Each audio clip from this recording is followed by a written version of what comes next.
Working on BITCRAFT was a genuine pleasure.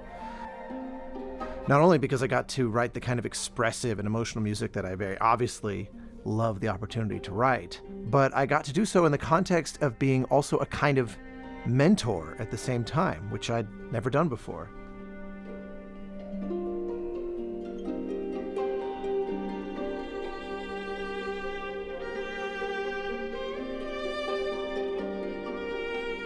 This project was really just a huge joy to work on alongside Austin.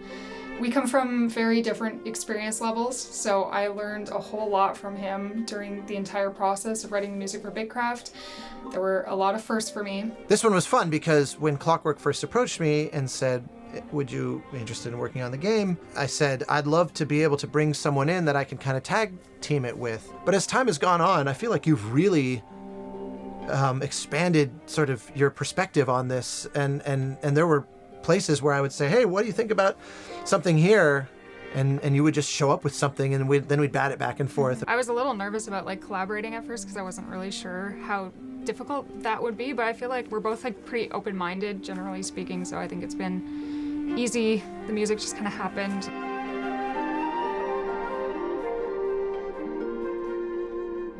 I am a huge fan of collaborations because I feel like combining different people's ideas and kind of instincts always has really interesting results. On BITCRAFT, there were so many melodies and textures and ideas that Austin came up with that I just feel like I never would have come up with. So that sort of back and forth on ideas just made the writing process really fun. I would look at a part of it and I'd go, I would never write this way. And it's really fun to take that and run with it because it's kind of like you're putting on a piece of clothing you would never buy but you like wearing, and seeing how it fits and run around in it for a little while, forcing us to look beyond our narrow view of the world.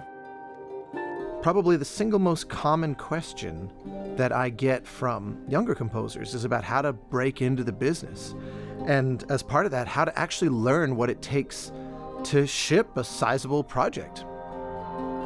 As the years have gone on, I increasingly struggle with how to answer that because the business has changed so much since I first got in. So this seemed like a great opportunity to kind of pay it forward and just create an opportunity. I was already a fan and a friend of Rachel's, and so it seemed like a perfect fit to show her how I operate and arm her with all the little tricks that I've learned over the last almost 20 years.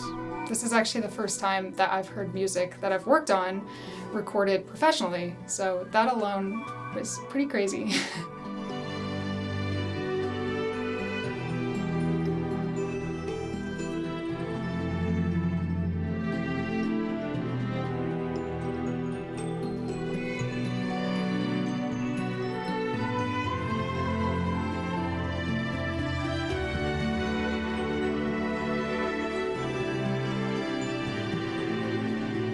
How you feel about being at Abbey Road? It's pretty crazy. Yeah? Surreal? Yeah, this is, yeah.